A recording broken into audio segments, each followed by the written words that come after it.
Doctor Zakir Naik এমন একজন ভারতীয় যিনি নিজ জন্মস্থান ভারতেই সবচেয়ে বেশি সমালোচিত। জাকির নায়েক বিতর্কের মুখে পড়ে 2016 সালে ভারত ছাড়তে বাধ্য হন। রাজনৈতিক বিশ্লেষকরা মনে করেন জাকির নায়েকের ভারত ছাড়ার পেছনে ছিল খোদ বিজেপি সরকার। 2016 সালের 1 জুলাই তিনি ভারত ছেড়ে মালয়েশিয়া চলে যান।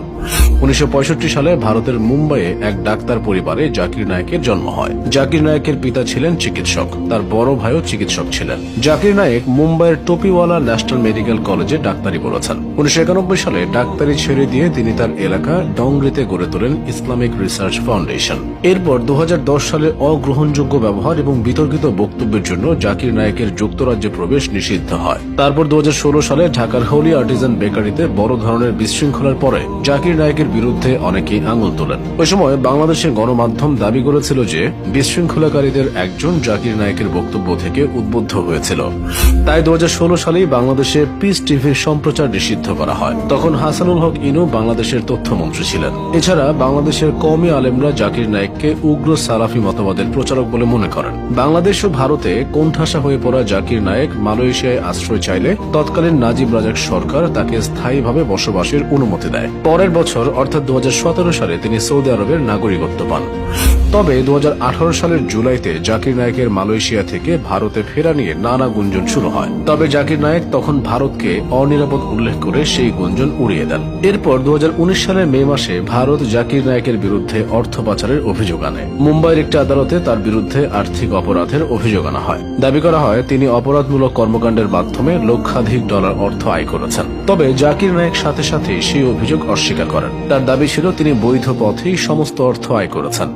2019 সালে জাকির নায়েক ভারতের দ্য উইক সাময়িকীর একটি সাক্ষাৎকারে নরেন্দ্র মোদী ও তার দল বিজেপির কঠোর সমালোচনা করেন। সেই সাক্ষাৎকারে জাকির নায়েক জানিয়েছিলেন মোদী ক্ষমতায় থাকলে জীবনের ঝুঁকি নিয়ে তিনি ভারতে ফিরবেন না। এরপর 2020 সালে জাকির নায়েক দাবি করেন প্রধানমন্ত্রী নরেন্দ্র মোদী এবং স্বরাষ্ট্রমন্ত্রী অমিত শাহকে সমর্থন দিলে তিনি ভারতে ফিরতে পারবেন। শুধু তাই নয়, তার বিরুদ্ধে করা মামলাও তুলে নেওয়া হবে। কিন্তু তিনি এই প্রস্তাবে রাজি হননি। নিজের ফেসবুক পেজে জাকির নায়েক এমন দাবি করেন। বক্তৃতার পাশাপাশি জাকির নায়েক তার পিস টিভির কারণেও অনেক পরিচিত। বাংলাদেশ ও ভারতে পিস টিভির সম্প্রচার নিষিদ্ধ হলেও বিশ্বব্যাপী এই চ্যানেলের 20 কোটি দর্শক রয়েছে। জাকির নায়েক বিভিন্ন সময়ে বিভিন্ন দেশে বিষয়ে বিষয়ে বক্তব্য রেখেছেন। তার উল্লেখযোগ্য বক্তৃতা পরবর্তীতে মূল ইংরেজি সহ একাধিক ভাষায় বই হিসেবে প্রকাশিত হয়েছে। 2007 সালে সৌদি আরবের দারুস সালাম প্রকাশনী জাকির নায়েকের আলোচিত 2টি বই প্রকাশ করে। এছাড়া বাংলাদেশে একাধিক প্রকাশনী তার বইসমূহ বাংলায় অনুবাদ করে ধারাবাহিকভাবে প্রকাশ করেছে। ইসলামের কেন্দ্রবিন্দু, সুদমুক্ত অর্থনীতি, সুন্নত ও বিজ্ঞান, বাংলার তসলিমা এর মধ্যে অন্যতম। তুলনামূলক ধর্মতথ্য নিয়ে জাকির নায়েক সবচেয়ে বেশি আলোচনা করে থাকেন। এই বিষয়টি তাকে যেমন খ্যাতি এনে দিয়েছে, তেমনি তাকে নিয়ে বিতর্কের জন্ম দিয়েছে। এভাবেই জাকির নায়েক 21 শতকের সবচেয়ে আলোচিত ইসলামিক ব্যক্তিত্বে পরিণত হয়েছেন।